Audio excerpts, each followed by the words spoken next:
They told her she was a dead end, a broken vessel. In the ruthless world of wolf packs, a woman who cannot bear heirs is considered worse than useless. She is a liability. Ivy walked into the pack hospital hoping for a miracle, but she walked out with a death sentence to her marriage. Her mate, the man who swore to love her, didn't just leave her. He replaced her before her tears had even dried. But fate has a twisted sense of humor. They called her barren. They called her cursed. So why is the rejected Omega now carrying the heirs of the most feared Alpha King in history? This is the story of how a lie destroyed a life, and how the truth built a dynasty. The fluorescent lights of the clinic in the Silver River Pack hummed with an irritating, high-pitched buzz that seemed to drill directly into Ivy's temples. She sat on the crinkling paper of the exam table, her hands gripping the edge so tightly her knuckles had turned the color of old bone. Outside, the rain lashed against the windows of the pack house, a relentless grey storm that matched the churning anxiety in her gut. She was 22 years old, an Omega by birth, but the Lunar of the Silver River Pack by mating. Or at least, she was supposed to be. The door clicked open. Dr. Aris stepped in. He was a tall, gaunt man, with eyes that always seemed to be calculating the cost of something. He didn't look at Ivy. He looked at his clipboard. "Well?" Ivy asked, her voice trembling. Is there any change?" Dr. Aris sighed, a sound devoid of sympathy. He finally looked up, adjusting his glasses. "I'm afraid not, Luna Ivy. The tests are conclusive. Your womb is hostile. The chaotic energy signatures in your lower abdomen suggest a genetic curse, likely dormant in your bloodline for generations. You are barren." The word hung in the air like smoke. Barren. "But," Ivy stammered, standing up, her legs shaking. "There has to be a treatment. Magic? Herbs? I'm an Omega. We are built for this." "You are a defect," a deep voice rumbled from the doorway. Ivy froze. She didn't need to turn around to know who it was. The scent of rain, pine, and expensive leather filled the small room. It was Alpha Cade, her mate. He stood in the doorway, filling the frame. He was handsome in a sharp, predatory way, with jawline stubble that he meticulously groomed. Usually, his eyes held a possessive warmth when they landed on her. Today, they were shards of ice. "Cade," she breathed, reaching out. "The doctor said—" "I heard what the doctor said," Cade interrupted, stepping into the room. He didn't take her hand. He didn't offer comfort. He stayed 3 feet away, a chasm of emotional distance. "He told me the preliminary results yesterday. I asked him to run them again today, just to be sure before I did what needs to be done." Ivy felt a cold pit open in her stomach. "What needs to be done?" Cade looked at Dr. Aris. "Leave us." The doctor scurried out, closing the door softly. Cade ran a hand through his dark hair. "The Silver River Pack is weak, Ivy. We are surrounded by enemies. The Northern Territories are encroaching. I need an heir. I need a strong lineage to secure our borders. A pack cannot survive with a barren Luna." "I am your mate," Ivy whispered, tears finally spilling over. "The Moon Goddess paired us." "The Moon Goddess made a mistake," Cade snapped. "Or perhaps she was testing my resolve." He reached into his jacket pocket and pulled out a folded document. He tossed it onto the exam table. It landed with a heavy slap. "What is this?" "Rejection papers," Cade said, his voice void of emotion. "I, Alpha Cade of the Silver River Pack, reject you, Ivy, as my mate and Luna." The bond in her chest didn't just snap, it shredded. Ivy gasped, clutching her heart, falling to her knees on the cold tile floor. The pain was physical, a searing burn that tore through her veins. Cade flinched, his eyes flashing gold for a second as he felt the break too, but he remained standing. "Get up," he commanded. "Don't make this pathetic." "How can you?" she sobbed. 3 years, Cade. We've been together 3 years. And for 3 years you've failed me," a new voice chimed in. Ivy looked up through her blurry vision. Chloe was standing in the open doorway. Chloe, the beta female who had always been a little too friendly with Cade, a little too present at pack meetings. She was wearing a red dress that hugged her curves, a triumphant smirk plastered on her face. "Chloe is fertile," Cade said, moving to stand beside the other woman. He placed a hand on her lower back, a gesture of ownership that made Ivy want to vomit. "She is carrying my pup, 6 weeks along." The world tilted. You cheated on me." "I secured my legacy," Cade corrected coldly. "Since you couldn't." He looked down at Ivy, who was still on the floor. "You have 1 hour to pack your things and leave the territory. If you are found on Silver River land after sunset, you will be treated as a rogue trespasser, and you know what we do to rogues." "Cade, please," Ivy begged, humiliation burning her cheeks. "I have nowhere to go. My parents are dead. I have no money." "Here." Cade kicked a small duffel bag that had been sitting in the hallway toward her. "There's $5,000 in cash. Consider it a severance package. Now get out." Chloe giggled, a cruel, tinkling sound. "Don't worry, Ivy. I'll take good care of the pack house. I've already picked out new curtains for the nursery." Ivy slowly stood up. The pain in her chest was dulling into a numb, hollow ache. She looked at the man she had loved, the man she would have died for, and realized she was looking at a stranger. "You will regret this," Ivy said, her voice surprisingly steady, though quiet.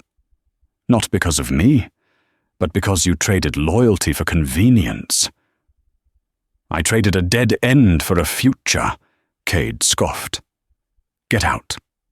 Ivy grabbed the cash, ignored the paperwork, and walked out of the clinic into the pouring rain. She didn't pack a bag. She didn't say goodbye to her friends. She got into her rusted sedan, the only thing she owned solely in her name, and drove. She drove until the Silver River Territory line was a speck in her rearview mirror. She drove until the gas light flickered. She drove until she was nobody. 6 months later. The town of Oak Haven was a miserable little smudge on the map, nestled deep in the neutral territories. It was a place where rogues, outcasts, and humans who didn't ask questions coexisted in a grim harmony. Ivy wiped down the counter of Sal's diner, the smell of stale coffee and grease clinging to her hair. Her name tag read, Jane. Ivy was dead. Jane was just trying to survive. She looked different now. The stress had shaved 20 pounds off her frame, making her look fragile, almost ethereal. Her once shining chestnut hair was tied back in a messy bun, and dark circles bruised the skin under her eyes. "Hey, Jane, order up on table 4. Sal, the greasy cook who owned the place, shouted from the kitchen. "Coming," Ivy called back. It was nearly closing time. The storm outside was vicious, thunder rattling the plate glass windows. It reminded her of the day she was rejected. She tried to push the memory away, but it was always there, a phantom limb. The bell above the door chimed. A gust of wind blew rain into the diner as a man stumbled in. He was massive, easily 6'5", with shoulders that strained the fabric of his soaking, wet black trench coat. He didn't look like a local. He looked like trouble. He collapsed into the booth nearest the door, keeping his head down. "We're closing in 10 minutes, Sal shouted from the back. "I'll handle him," Ivy whispered. She grabbed a pot of coffee and walked over. As she approached, the scent hit her. Even through the smell of rain and blood, metallic and sharp, there was something else. Cedar wood, sea salt, and raw, crackling power. It was an alpha scent, but stronger than any alpha she had ever encountered. It made her wolf, which had been silent and depressed for months, suddenly perk up and whimper. "Sir," Ivy asked gently, "can I get you something warm?" The man looked up. Ivy's breath caught in her throat. He was devastatingly handsome, with sharp cheekbones and eyes the color of a stormy ocean, grey swirling with blue. But his face was pale, beads of sweat dotting his forehead. A nasty gash ran along his hairline, bleeding sluggishly. "Coffee?" he rasped. His voice was deep, commanding, yet strained. "Black." Ivy poured the coffee with a shaking hand. "You're hurt. Do you need a doctor? There's a clinic down the street." "No doctors," he growled, his hand shooting out to grip her wrist. His skin was burning hot. "No police. No doctors." He released her, wincing as he clutched his side. Ivy saw the dark stain spreading on his black shirt. He had been stabbed or clawed. She looked around. The diner was empty, except for old Mr. Henderson asleep in the back corner. Sal was busy cleaning the grill. "I have a first aid kit in the back," Ivy whispered, "and I know how to stitch a wound. I used to help at a pack hospital." The man's eyes narrowed, scanning her face. He was assessing her threat level. "You're a wolf." "I'm a waitress," Ivy corrected firmly. "Come with me to the break room. If you stay here, you'll bleed out on the linoleum, and Sal will make me clean it up." A flicker of amusement crossed the stranger's pained face. He nodded once. Ivy helped him up. He was heavy, leaning a significant portion of his weight on her, but she bore it. She led him into the small staff break room and locked the door. "Shirt off," she ordered, rummaging through the first aid box. The man grunted, peeling the wet fabric away. Ivy gasped. His torso was a map of scars, but the fresh wound on his ribs was deep. 3 claw marks, werewolf claws. "Who did this to you?" she asked, putting on gloves and grabbing the antiseptic. "People who want my seat," he muttered. He hissed as she cleaned the wound. "You have steady hands for a waitress." "I've had a lot of practice picking up pieces," she said quietly. She began to stitch the wound. The needle pierced his skin, but he barely flinched. He just watched her. His gaze was intense, burning through her defenses. "What is your name?" he asked. "Jane." "Liar," he said softly. "You don't smell like a Jane. You smell like heartbreak and rain." Ivy paused, her eyes meeting his. The electricity between them was undeniable. It wasn't the mate bond.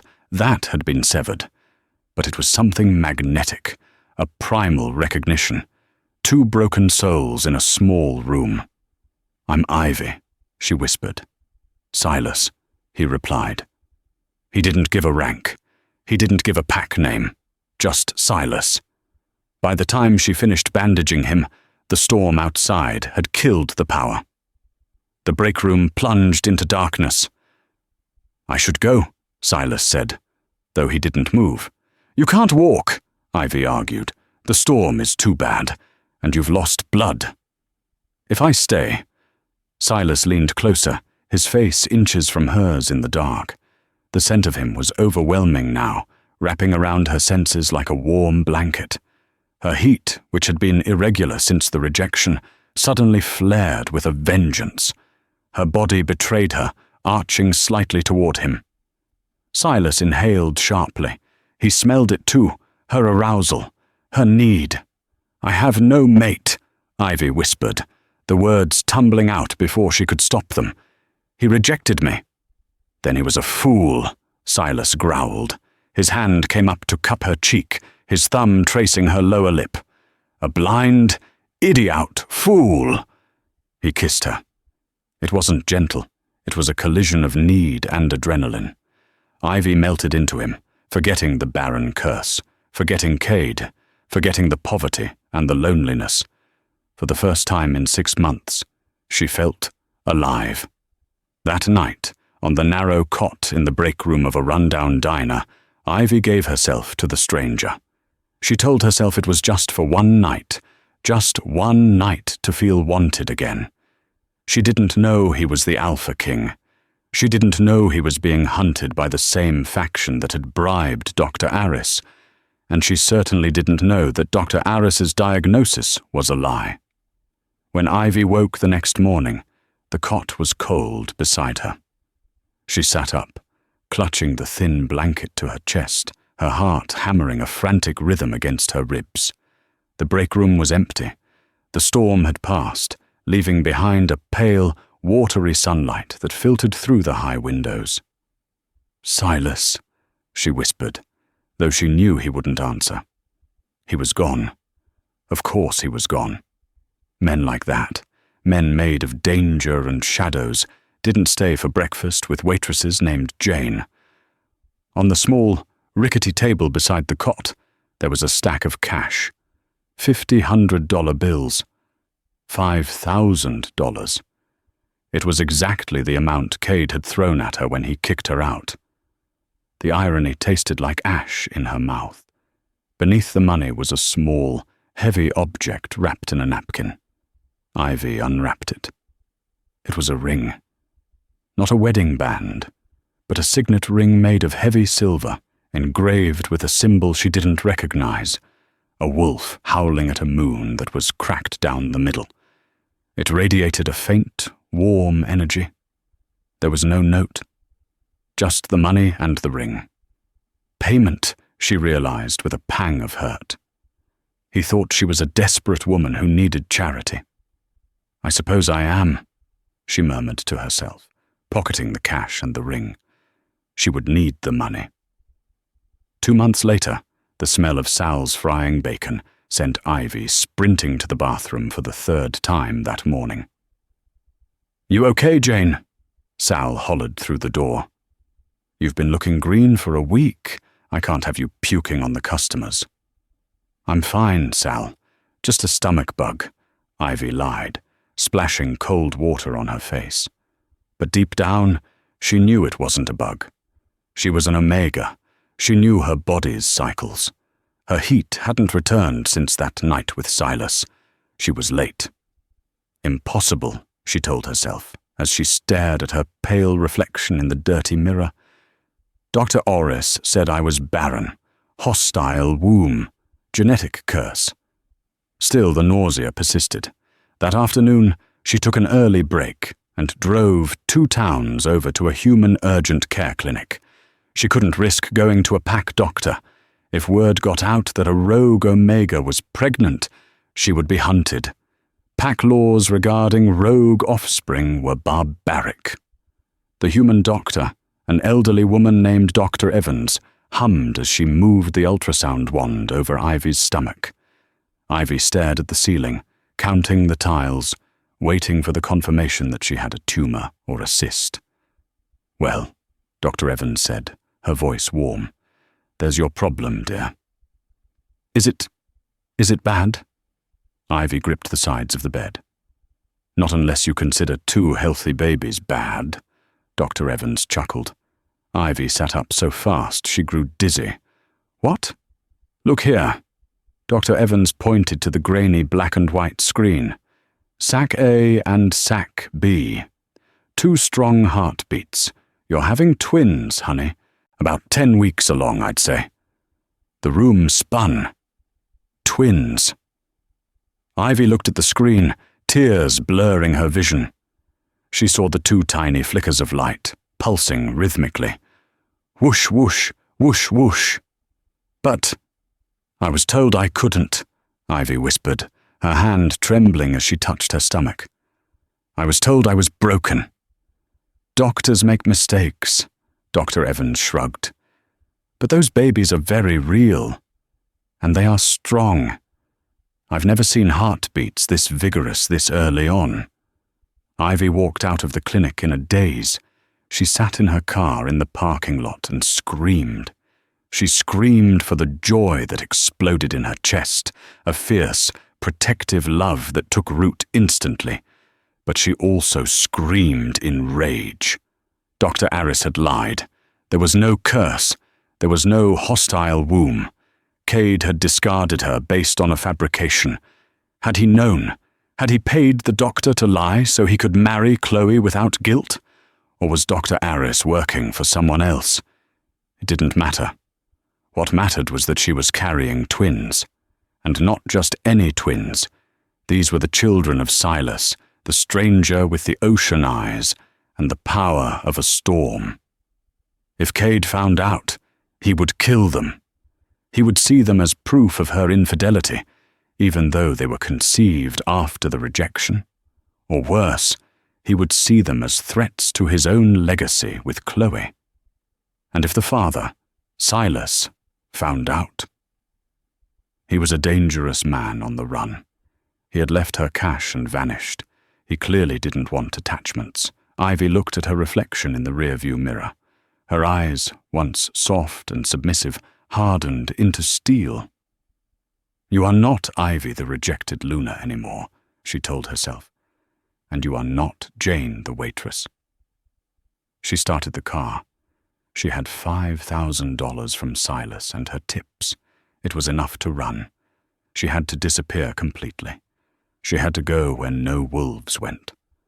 She drove north toward the human megacities, leaving Oakhaven and her past in the dust. She had to become a ghost to keep her children alive. 4 years later, the city of Seattle was a chaotic mess of rain, traffic, and humans, which made it the perfect hiding place for a wolf trying to mask her scent. Ivy, now going by the name Mara, owned a small, struggling bakery in the Queen Anne district called the Moon's Crumb. It smelled of yeast, vanilla, and cinnamon, scents that effectively masked the smell of wolf that lingered on her and her children. "Mum, Finn is floating the flour again," Ivy sighed, wiping her hands on her apron. She rushed from the kitchen to the front of the shop. 4-year-old Sophie was standing on a chair, pointing an accusatory finger at her twin brother. Finn was sitting on the floor, giggling. Hovering about 3 feet above Finn's head was a 5-pound bag of flour, bobbing gently in the air as if held by an invisible string. "Finn," Ivy said, her voice dropping to a alpha mom tone. "Put it down, now." Finn looked at her with wide, grey eyes, eyes that were an exact replica of his father's. "But I'm making it fly like a bird." "Flour is not a bird. Flour is expensive. Put it down." Finn pouted, and the bag dropped with a poof, sending a white cloud into the air. Ivy closed her eyes and counted to 3. This was the problem with having the Alpha King's children, even if she didn't know he was the king. Their genetics were potent. Most wolf pups didn't shift or show magic until puberty. Her twins had been displaying telekinetic outbursts and low-level command voices since they were toddlers. It was getting harder to hide. She had to homeschool them, terrified that a teacher would see Finn lift a desk with his mind or Sophie command a bully to sit and have the kid obey instantly. "Go clean up," Ivy ordered gently, kissing the top of Finn's flour-dusted head. "Both of you, into the back. I have the morning rush coming in." The bell above the door chimed. "Be right with you," Ivy called out, grabbing a rag to wipe the counter. "Hello, Ivy." The voice stopped her heart cold. It was a voice she hadn't heard in nearly 5 years, but one that still haunted her nightmares. She looked up slowly. Standing by the display case of muffins was Cade. He looked older. The years had not been kind to him. His dark hair was streaked with premature grey, and lines of stress were etched deep around his mouth. He wore an expensive suit, but it hung loosely on his frame. He looked tired, defeated.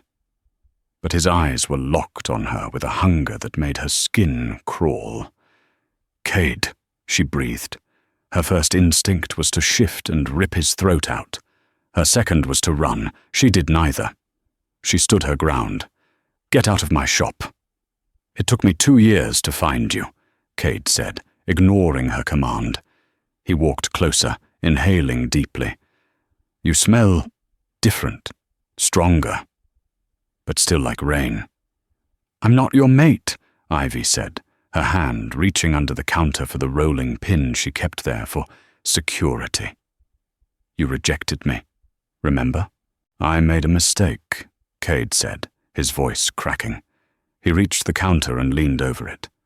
Chloe. She lied. Dr. Aris lied. They were working together. Chloe paid him to fake your results. Ivy felt a vindictive flare of satisfaction, but she kept her face blank. I figured that out a long time ago. It doesn't matter now. It matters to me. Cade slammed his hand on the counter, making the glass case rattle. Chloe is Barren, Ivy, not you. She hasn't given me an heir. The pack is weak. The elders are calling for a vote of no confidence. I need you back. Ivy let out a harsh, incredulous laugh. You want me back? Because you need a broodmare? You threw me out like garbage, Cade. You let me believe I was broken. I can fix it, Cade pleaded. I annulled my mating with Chloe. I banished her. The position of Luna is open. It's yours. Come home, Ivy. We can try again. There is no we, Ivy hissed. Leave, now. Mommy? Ivy's blood froze. Sophie waddled out from the back room, holding a half-eaten cookie. Who is the loud man? Cade froze. He looked at Sophie. He looked at the dark chestnut hair that matched Ivy's. Then he looked at her eyes. Then Finn ran out behind her. Soph, wait up! Cade stared at the two children. He looked from them to Ivy, his eyes widening in shock, and then, slowly, a dawn of twisted realization. He did the math. 4 years old. She left almost 5 years ago. You were pregnant, Cade whispered. When I rejected you, you were already pregnant. No, Ivy said quickly, moving to stand in front of the twins. They aren't yours. Don't lie to me, Cade roared, his alpha aura flaring. Look at them. They have your hair. You left and you had my children. You stole my heirs. They are not your heirs, Ivy shouted back, her own Omega aura flaring up to protect her cubs, surprisingly strong against his pressure. I met someone else after you. They are his, Cade sneered. A rogue. You expect me to believe a rogue sired pups this strong? I can feel their power from here, Ivy. Only alpha blood produces children like this. He moved around the counter. Daddy is here now. I'm taking you all home. Don't touch them.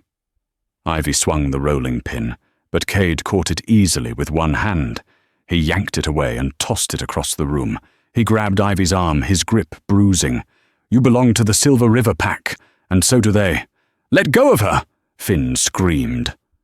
The boy, just 4 years old, thrust his hand out.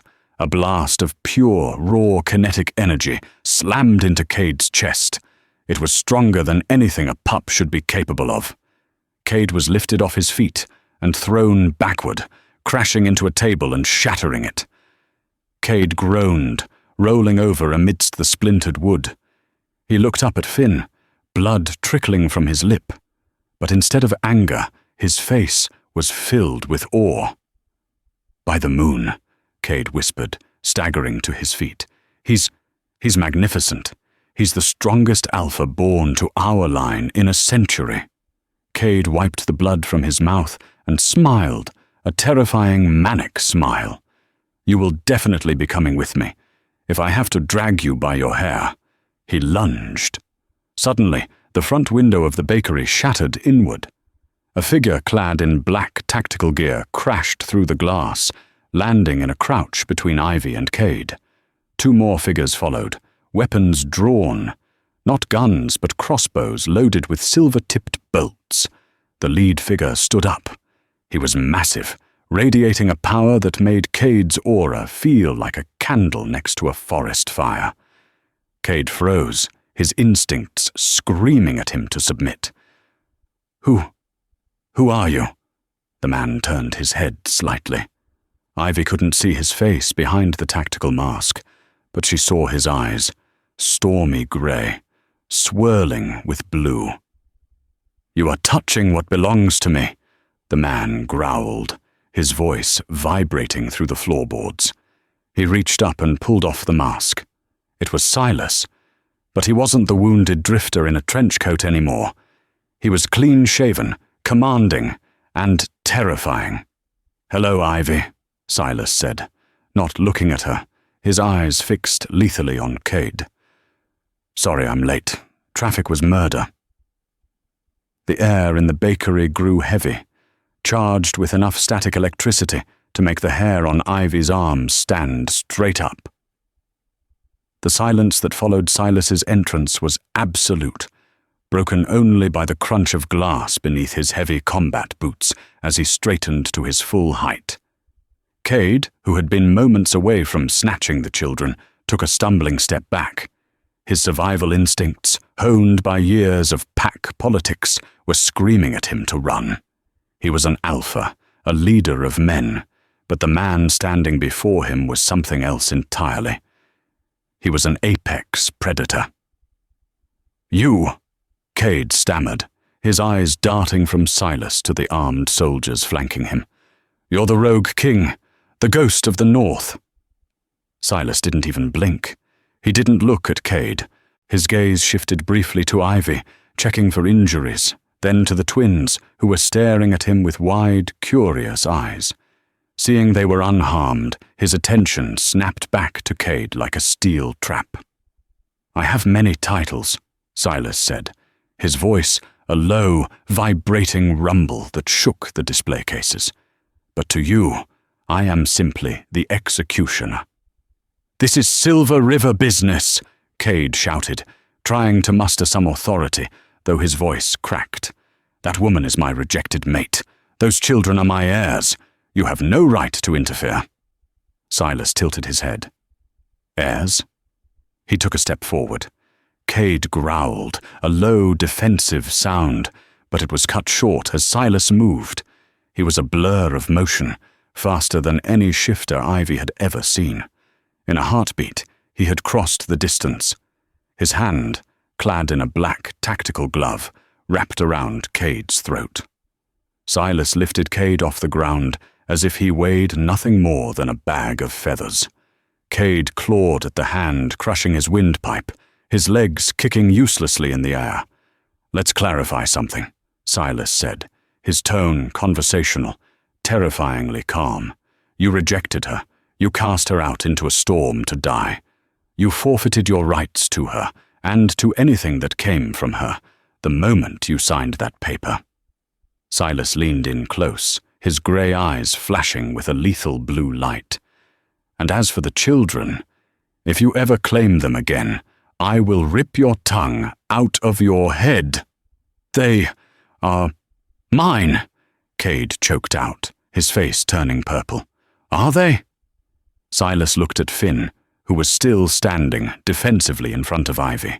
The boy's chin was jutted out, his grey eyes blazing, a mirror image of the man holding Cade. Silas dropped Cade.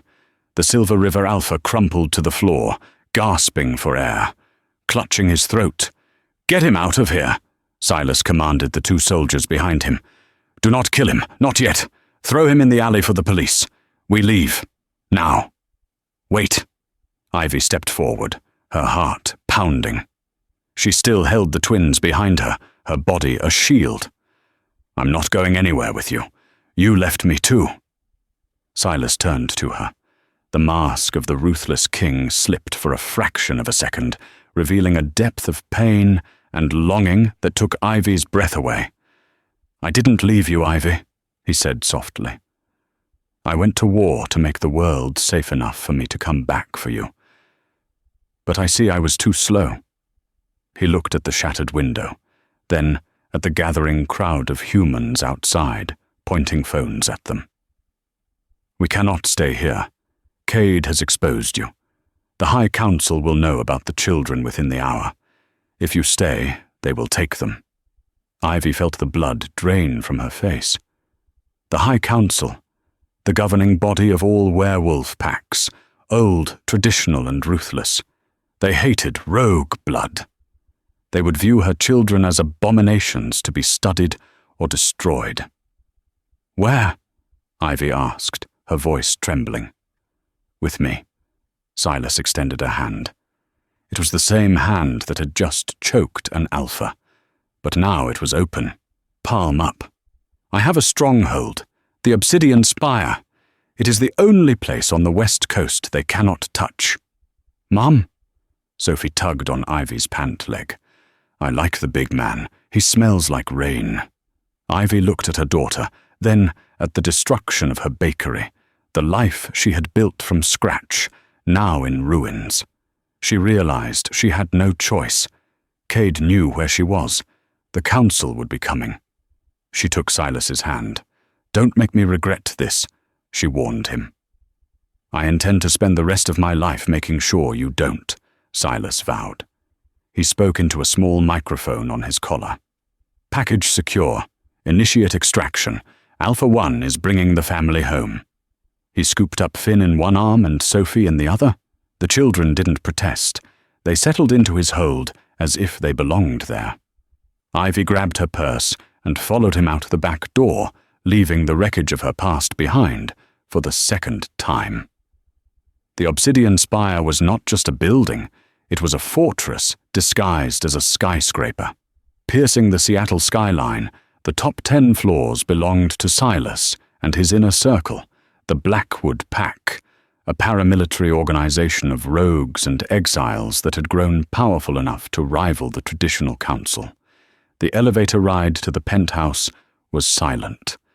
The glass walls revealed the city shrinking below them, but Ivy couldn't focus on the view. She was trapped in a small metal box with the father of her children, a man she hadn't seen in 4 years, who turned out to be a king.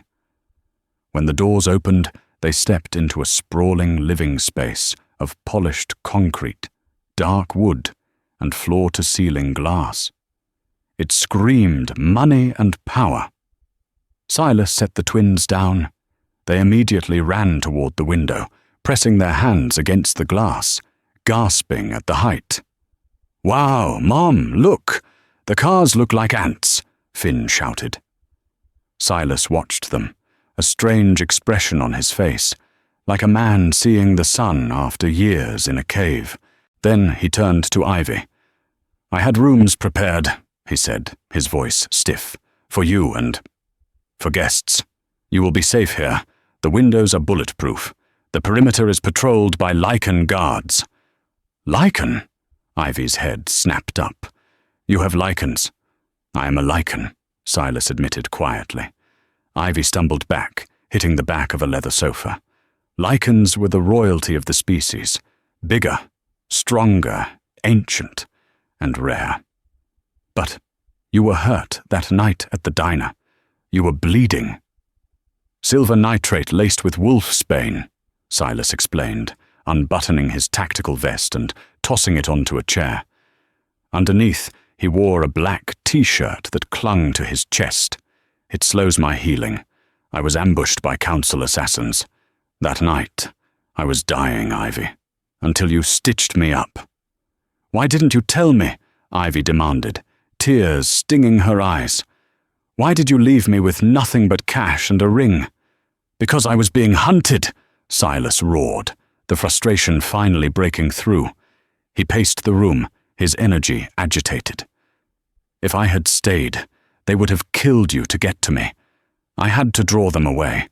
I left the money so you could survive. I left the ring so that if you were ever in true danger, any wolf who saw it would know you were under my protection.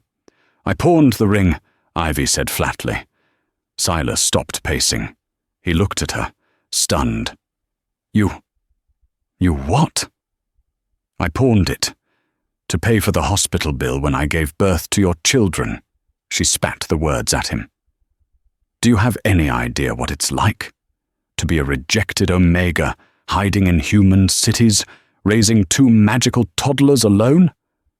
I didn't need a protector in the shadows, Silas. I needed a partner."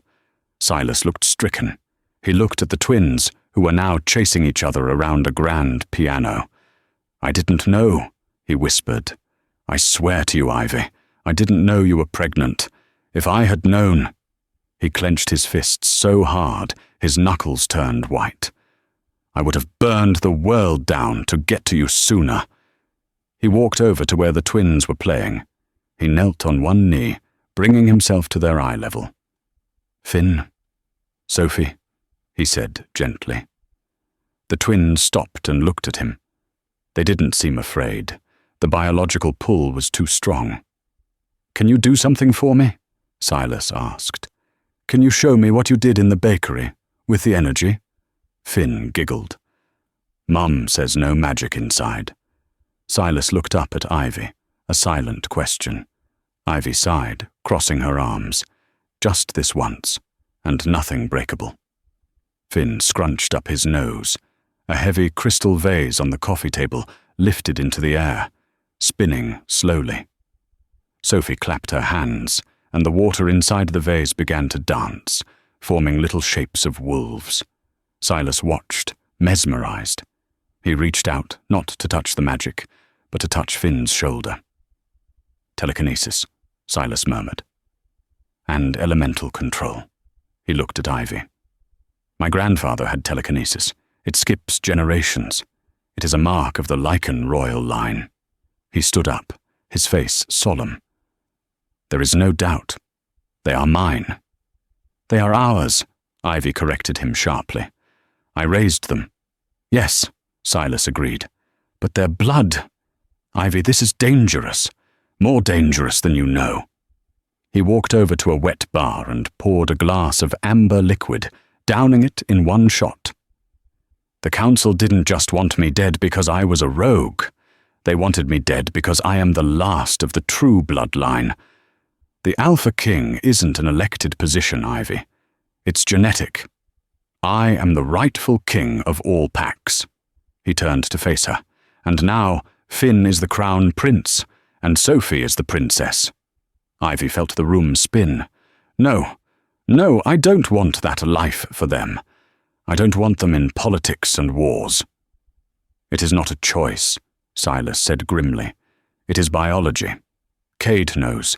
He will tell the council. They will come for us. They will claim that a Barren Omega cannot produce royal heirs. They will say I stole them, or that they are abominations created by dark magic." Suddenly, the elevator doors chimed. A tall, severe woman with sharp glasses and a tablet walked in. It was Silas's beta, Lena. She looked pale. "Sir," Lena said, her voice tight. "We have a problem." "What is it?" Lena tapped her tablet, and a holographic screen projected into the middle of the room. It was a news feed from the Wolf Network. On the screen was Cade.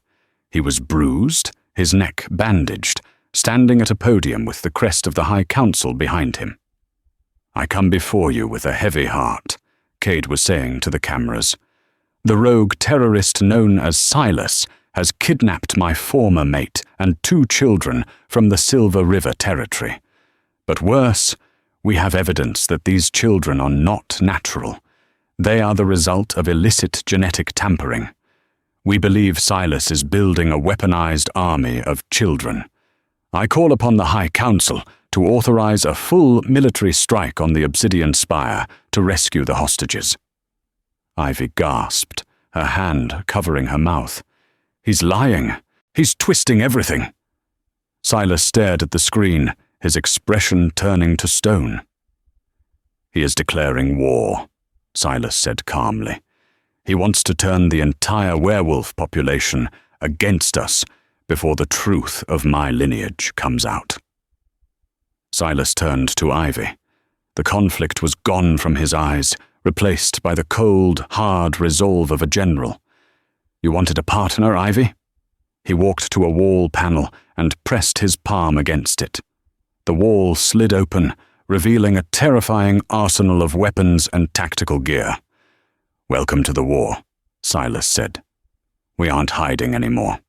We are taking the throne." The siege of the Obsidian Spire did not begin with a hall, but with a blackout. At 3:00 a.m., the lights of Seattle flickered, and the power grid surrounding Silas's fortress was severed. But the spire didn't go dark. Emergency generators roared to life, bathing the building in a crimson emergency glow. "They're here," Silas said, racking the slide of a heavy assault rifle. He stood in the center of the penthouse, flanked by his elite Blackwood guards. Ivy stood near the panic room door, clutching Finn and Sophie. She had refused to hide inside until the last possible second. "Cade brought the council in forces." "He brought everyone," Silas replied grimly, glancing at the security monitors. 500 wolves. They've breached the perimeter wall. They're coming up the stairwells. "Stay in the room, Ivy," Silas commanded, his eyes flashing gold. "Do not come out until I open the door." He kissed her hard, a kiss that tasted of goodbyes, and then he was gone, disappearing into the hallway with his men to hold the line. The next hour was a blur of muffled gunfire, snarling, and the terrifying tremors of heavy bodies slamming against walls. Ivy huddled with the twins, singing quietly to keep them calm, though her own heart was beating like a trapped bird. Suddenly, the vent cover in the ceiling of the panic room rattled. Ivy looked up, her blood running cold. The panic room was supposed to be impenetrable, but they had forgotten one thing. The ventilation shafts were designed for air, not full-grown shifters, but a human-sized form could fit. The grate crashed to the floor. A woman dropped down, landing gracefully in a crouch. She held a silenced pistol. It wasn't a soldier. It was Chloe. Cade's mate, or rather his former mate, looked deranged. Her designer dress was torn, her hair matted. "Hello, Barren, bitch," Chloe hissed, raising the gun. "Chloe," Ivy said, putting herself between the gun and the children. "What are you doing? Cade banished you." "He said he'd take me back," Chloe screamed, her hand shaking. "If I brought him the cubs, he said if I got rid of you and gave him the heirs, I could be Luna again." "He's using you," Ivy said, stepping forward slowly, "just like he used me. He doesn't love you, Chloe. He only loves power." "Shut up," Chloe fired. The bullet didn't hit Ivy. It stopped in mid-air, inches from her chest. Chloe gasped. Ivy looked down. Finn was standing there, his hand raised, his little face scrunched in concentration. The bullet hovered, vibrating, caught in a telekinetic field. "You are bad," Finn said, his voice echoing with a strange, dual-layered distortion. The voice of a pup, and the voice of a king. With a flick of his wrist, Finn sent the bullet flying sideways, embedding it harmlessly into the wall. Taking advantage of Chloe's shock, Ivy lunged. She wasn't a warrior, but she was a mother. She tackled Chloe, slamming her head against the floor. The gun skittered away. Ivy didn't hesitate. She delivered a sharp blow to Chloe's temple, knocking her unconscious. "Good job, baby," Ivy breathed, hugging Finn. "Now, we move." The security of the room was compromised. Ivy grabbed the gun and led the children out into the penthouse. The battle had spilled into the living room. Furniture was smashed. Blood stained the expensive rugs. In the center of the room, Silas was fighting 3 enforcers at once. He was a whirlwind of violence, but he was bleeding from multiple wounds. And near the elevator, Cade stood watching, a smug smile on his face. He held a detonator in his hand. "Silas!" Ivy screamed. Silas turned, distracting him for a split second. An enforcer slammed a baton into his knee, bringing the Lycan King down. "Stop!" Cade shouted, "or I blow the supports and bring this whole tower down." The fighting ceased. Silence fell over the ruined room. Cade walked toward Ivy, stepping over the body of a fallen guard. "I told you, Ivy, you belong to me." "I would rather die," Ivy spat. "That can be arranged," Cade sneered, "but not before I take what is mine." He reached for Sophie. touch her, and your pack dies," Silas growled, trying to stand, but 2 enforcers held him down. "My pack?" Cade laughed. "I have the High Council behind me. I have the media. To the world, you are a monster who stole my children." "The world is listening," Ivy said loudly. Cade paused. "What?" Ivy pointed to the large screen on the wall. It was the internal security feed, but the red light indicated it was broadcasting. "Silas hacked the Wolf network before the fight started," Ivy said, her voice steady. "Every camera in this building is live streaming. The Council is watching. The packs are watching. They just saw Chloe try to kill children. They saw you threaten to blow up a building in a human city." Cade's face went pale. He looked at the camera lens, then back at Ivy. "It doesn't matter," Cade snarled, his eyes manic. "History is written by the victors. Once you're dead, I'll spin the story." He raised the detonator. "Now," Silas roared. It wasn't a command to his guards. It was a command to the bloodline. Sophie, the quiet twin, stepped forward. She didn't use telekinesis. She opened her mouth and let out a scream. But it wasn't a scream of fear. It was a sonic wave, a pure alpha command, amplified by lichen magic. "Kneel!" The force of the voice shattered the remaining windows. The pressure in the room dropped. Every wolf in the room, the enforcers, the Blackwood guards, even Ivy, felt the crushing weight of the command. It was the voice of a queen. Cade, weak-willed and arrogant, didn't stand a chance. His knees buckled. He smashed onto the floor, the detonator sliding from his hand. Silas broke free from the stunned enforcers. He didn't run. He stalked. He picked up Cade by the lapels of his ruined suit and dragged him to the broken window. The wind whipped around them, 50 stories up. "You wanted my throne?" Silas whispered into Cade's ear. "You wanted my wife? You wanted my children?" "Mercy," Cade wept. "Please, Alpha King, mercy." "I am not an alpha," Silas said coldly. "I am a lichen, and we do not show mercy to those who hunt our young." Silas threw him. Cade's scream faded into the night as he fell, a long drop into the darkness of the city below. Silas turned back to the room. The enforcers, seeing their leader gone and feeling the raw power of the children, dropped their weapons. They fell to their knees, baring their necks in submission. "The king!" one of them shouted. "Hail the Lichen King!" Silas ignored them. He walked straight to Ivy. He was covered in blood, limping and terrifying, but his eyes were soft. He scooped Ivy and the twins into a crushing embrace. "It's over," he whispered into her hair. "It's finally over." 6 months later, the Grand Hall of the High Council was packed. Alphas from every territory in North America stood in attendance, their heads bowed.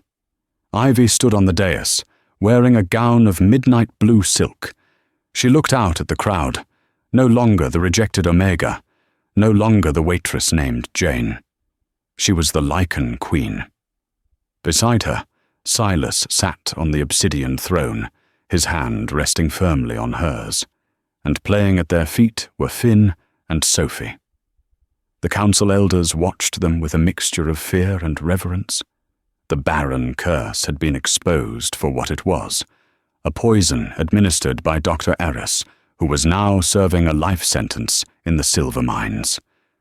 Ivy squeezed Silas's hand. He looked at her and smiled. "Ready?" he asked. "Ready," she replied. Silas stood up, addressing the assembly. "The old ways are dead. We do not discard the weak. We do not reject our mates based on lies. Today, a new era begins, an era of truth." He looked at Ivy, his gaze full of love and pride. "Long live the pack," Silas said. "Long live the pack." The room roared in unison. Ivy looked down at her children, safe and strong, and then out at the horizon. She had walked through the storm, through rejection and poverty to get here. She had been cursed, discarded, and hunted. But as the Alpha King kissed her hand in front of the world, Ivy knew one thing for sure. She wasn't just a survivor. She was the mother of the future. And that is the incredible journey of Ivy and Silas. From a rejected Omega, told she was broken to the queen of the Lycans, Ivy proved that your value isn't determined by someone else's opinion of you. Cade chased power and lost everything, while Ivy chased survival and found a kingdom. It makes you wonder, how many other curses are just lies told by people afraid of your potential? What do you think? Did Cade deserve his fate, or was the fall too harsh? And would you have forgiven Silas for staying away for 4 years, even if it was to protect you? Let me know your thoughts in the comments below. If you enjoyed this story of revenge, romance, and justice, please smash that like button. It really helps the channel.